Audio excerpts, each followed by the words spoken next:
What, that was not it. Alright. 3, 2, 1, go! Alright. Hello, friends. I'm Sneaky. This is Momodora Reverie Under the Moonlight. It's the 4th installment in Momodora series. Um, it builds off of it pretty well. Actually, like, really. This is my favorite game in this series after 3.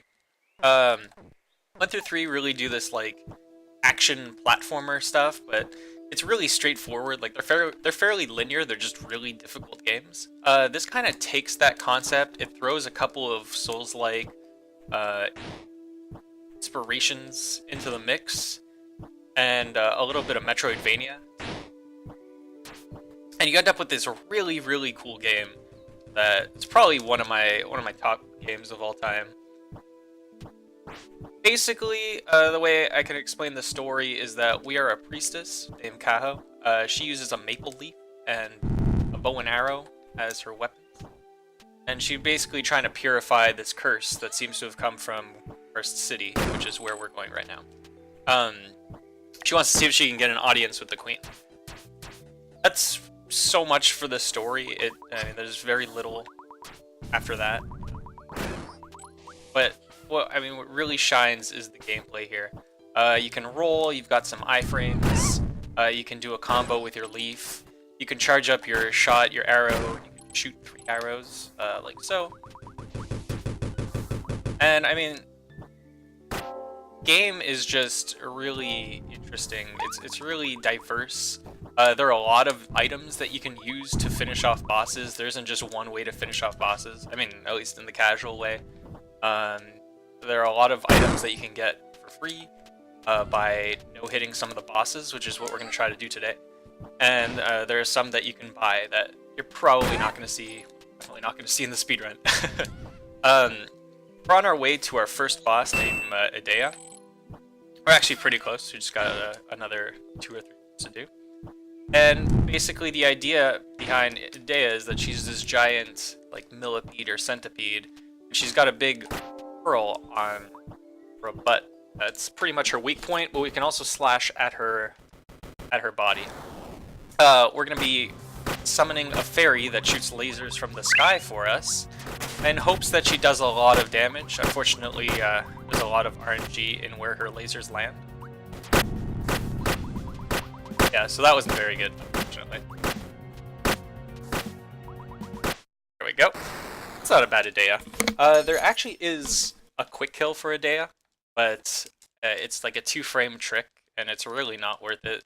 There's a safer version of it, where you stand very far back, and there's a really risky version that I don't understand how some people get, where you get hit if you miss, so that's just a whole lot of time wasted. The safer version is still pretty good, but it's not as fast, but it does save about 10-15 seconds on that strat, because that strat can really depend on your fairy is. So when we got out of the forest, we bought an item there. It was called the Crystal Seed. Crystal Seed adds 50% to your melee attacks, 50% damage. So we're going to be using this for the next little while. We're going to do a bit of healing. And we also got Edea's Pearl. And Edea's Pearl adds poison effect to your arrows. This is going to be really helpful, but also it's a little bit of a detriment as well, because you can get poisoned by your own arrows. And this is also really confusing, because I'm usually on the other side. Okay.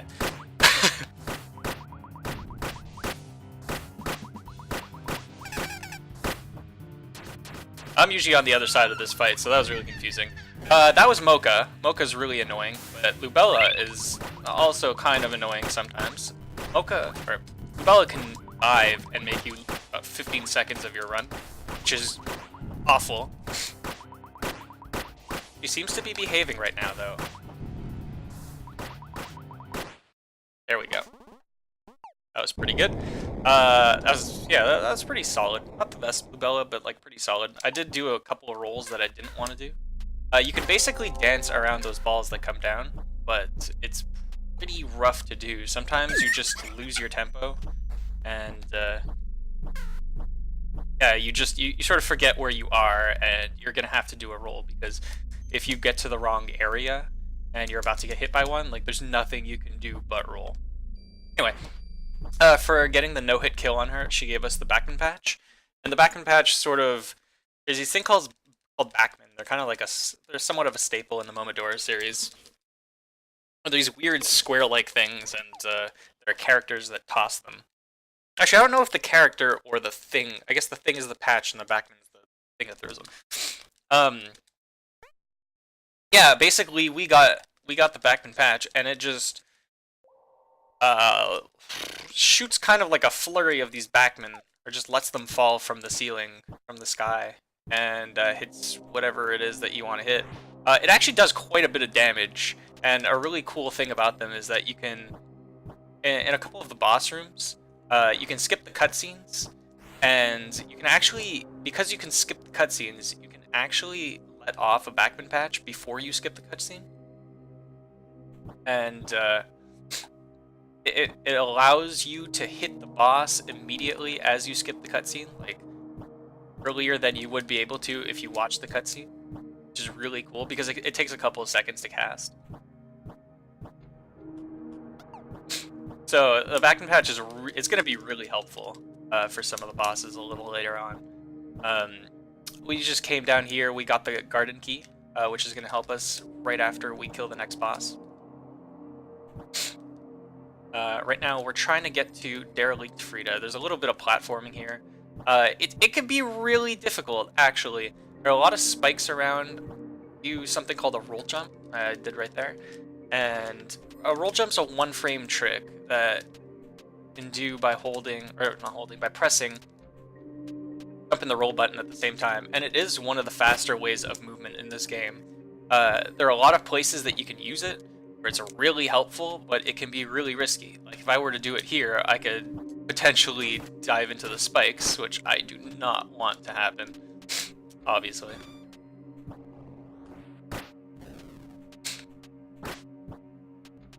Almost there. This is Derelict Frida. Derelict Frida's kind of like a mosquito thing with a really fancy jacket. We'll see. And Frida can be really annoying. Frida has a couple of attacks. One summons dogs, one's a teleport, one is this crazy laser beam that we are just gonna stagger it out of, which is really awesome. And that one, which only really happens when you're close. Actually, this is a pretty solid Frida right now. If Frida would do another laser, that'd be really, really optimal. But that's still a pretty solid Frida. Yeah, we can just sort of sit back and shoot Frida, because if we try to melee it, sometimes we'll try to just teleport away, and that can lose us about 3 to 4 seconds, so it's not very optimal to go for the melee unless it's like you're going for a world record, honestly.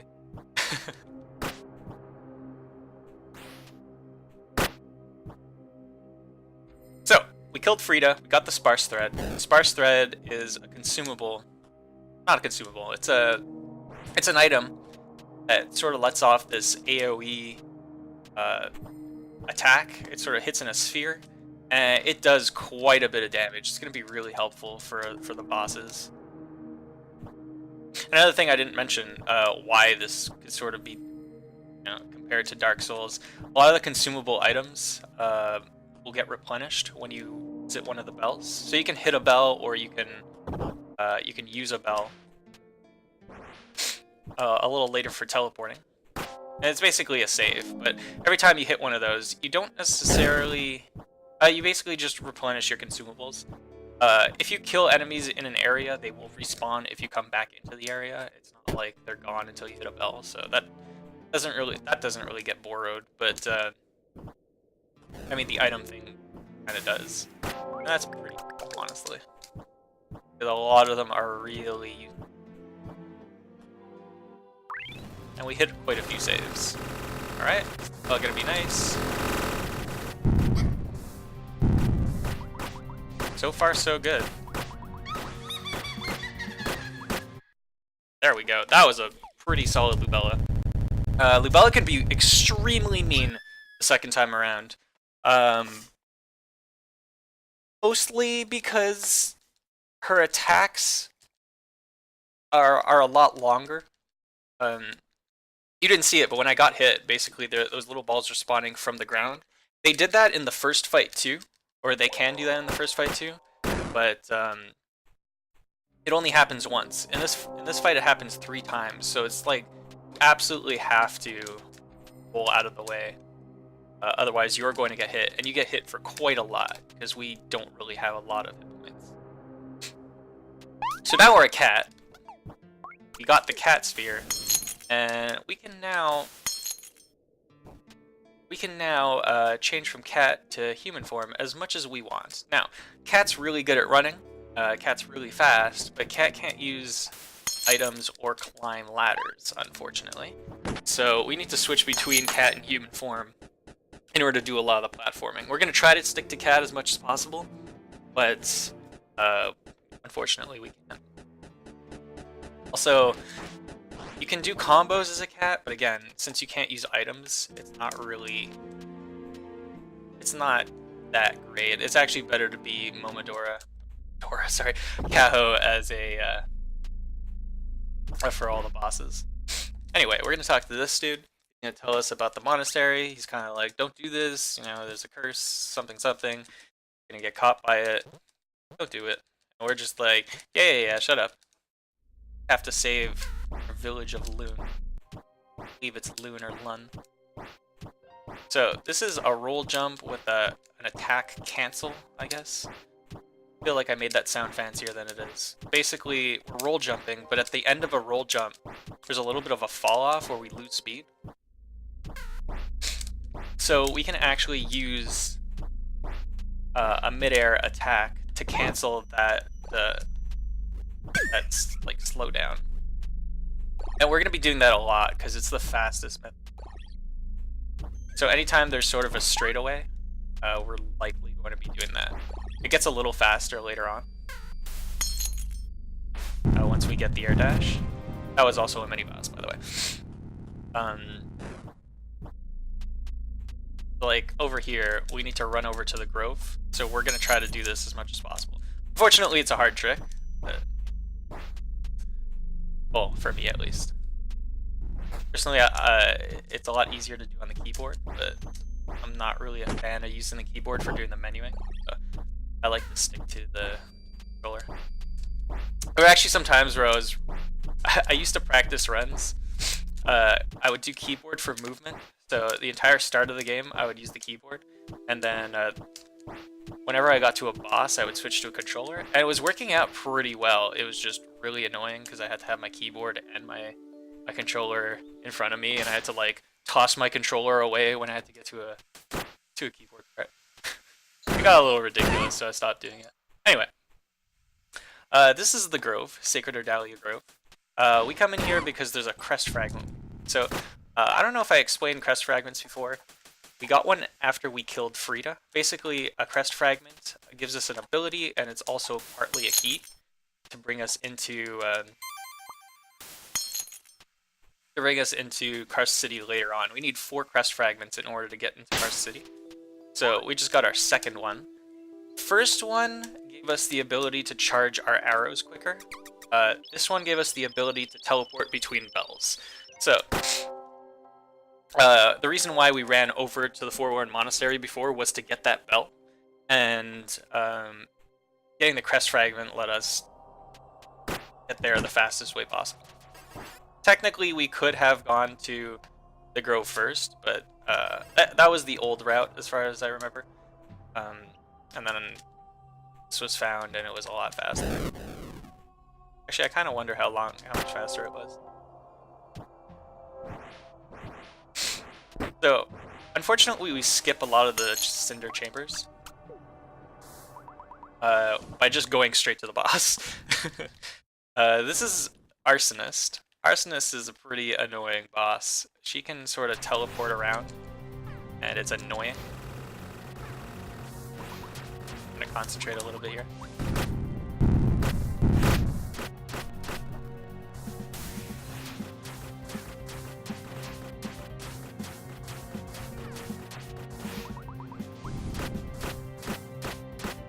So this is Calf that is fighting alongside us. We assume that she's trying to do the same thing that we're doing. We do sort of meet up with her a little later in the game. But we don't really want her help, and we don't really want to know what she knows. So right now we're going to tell her to stop talking. Otherwise, she kind of wastes our time. And we're going to pick up our third Karst fragment.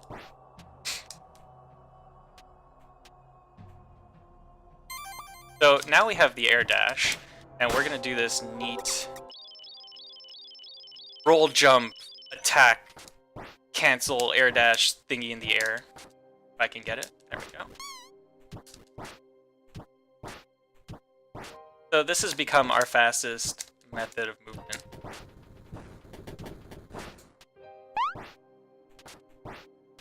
I'm probably going to screw it up quite a bit because I'm not that great at it, but it's a pretty hard trick to do. Honestly, there's a lot of movement on the controller that you have to do in order to get it, and you pretty much have to do it consistently for any straight paths you have in the run.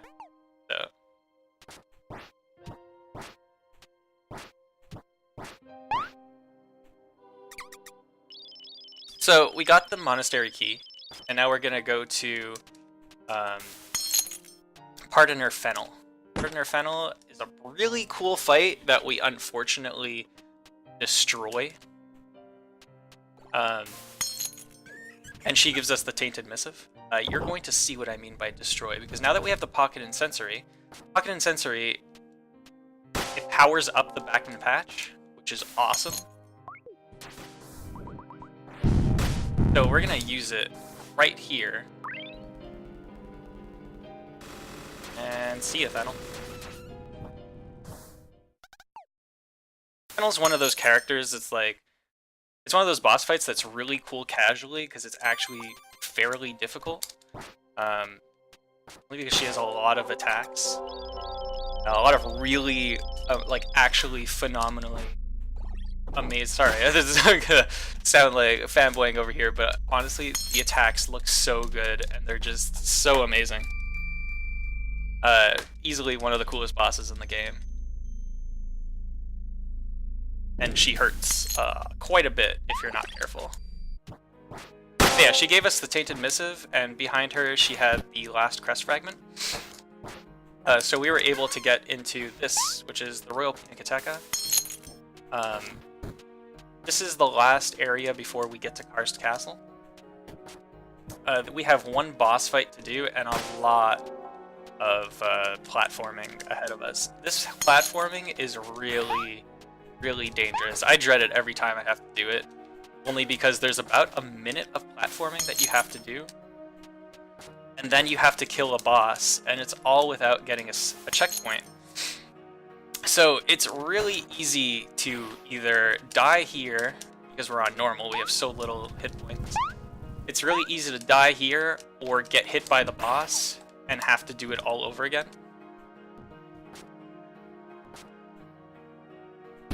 And hopefully we're not gonna have to go through with that. That would suck.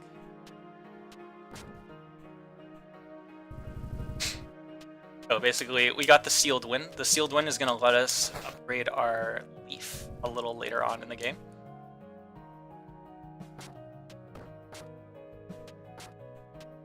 I'm gonna concentrate here because this is a pretty rough fight.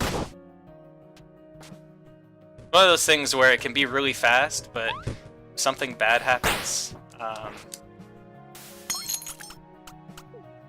then it just goes down the drain, and we don't want that.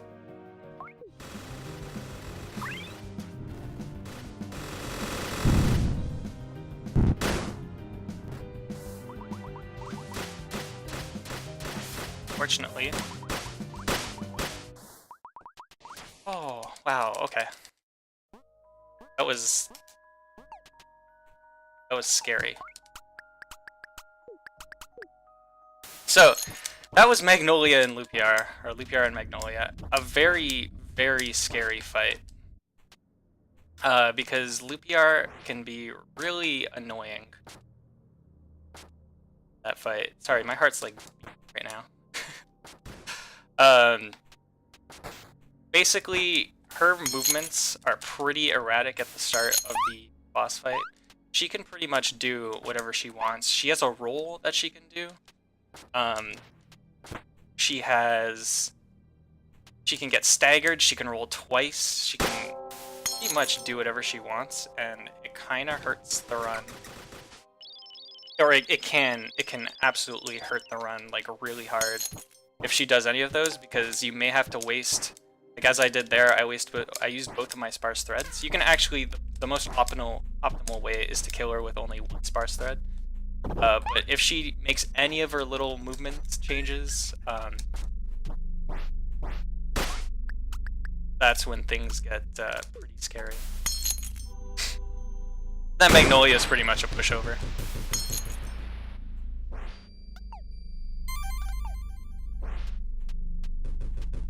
So, we just dipped our leaf in Hibisco Tea.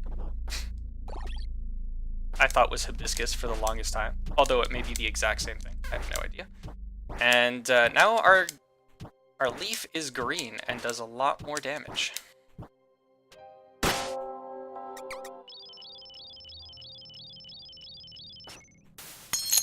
So we're now in Karst Castle again. We have a mini boss and a boss to kill. That was really bad. Fine though. I don't think take damage. I don't think I have anything to worry about yet. The next save point. So there's Kath. Kath is kind of looking well. That's fine. Because we don't really care. And we're coming up to a mini-boss right here. This is a fairy. Basically, multiple fairies get spawned here, and we have to find the right one. The right one tends to be the lowest one.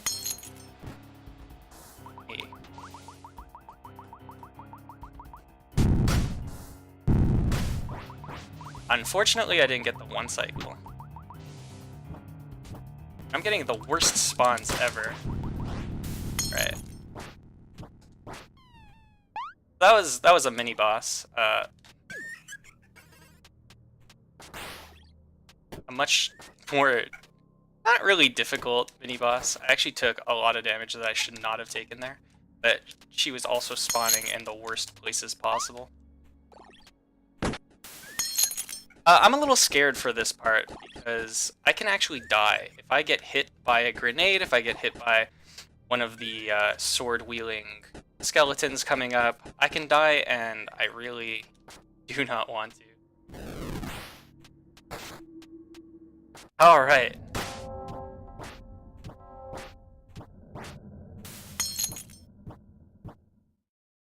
So, this is the Queen of Karst. She has 3 phases because we have our green leaf.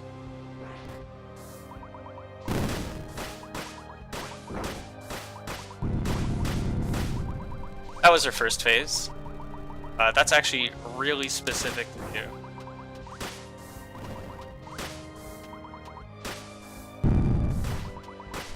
That was her second phase. So we need the back and patch here. We need a tainted missive. We're not going to use our extra sparse thread.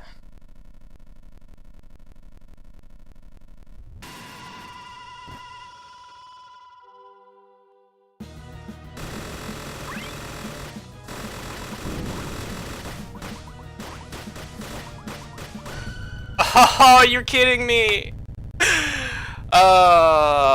I screwed up by not taking out my fairy early enough.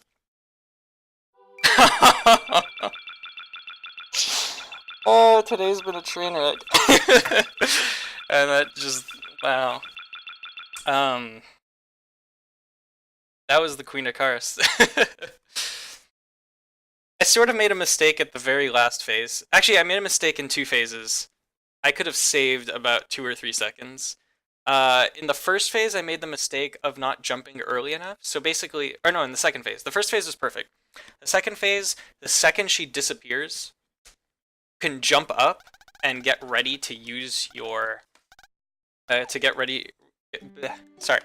jump up and get ready to use your charge attack and actually let it go a little early. and all of it will hit her, and it'll make it so that you keep your Tainted Missive just long enough so that you only have to sparse thread her once. In that case, I had to sparse thread her and then jump and slash her. But, so that was kind of unfortunate. But yeah, if you're quick enough, you can do that. So I screwed up there, and then the second thing I screwed up on was I was trying to do the input for the fairy, and I completely botched it. I completely botched it. I don't know what I was doing, but I got really nervous because I was looking at the timer. And yeah, I could have had the fairy out a little earlier. So that happened. That's unfortunate, but 24 is really solid because that means I'm making progress. So that's Momodora, Reverie Under the Moonlight. Did it.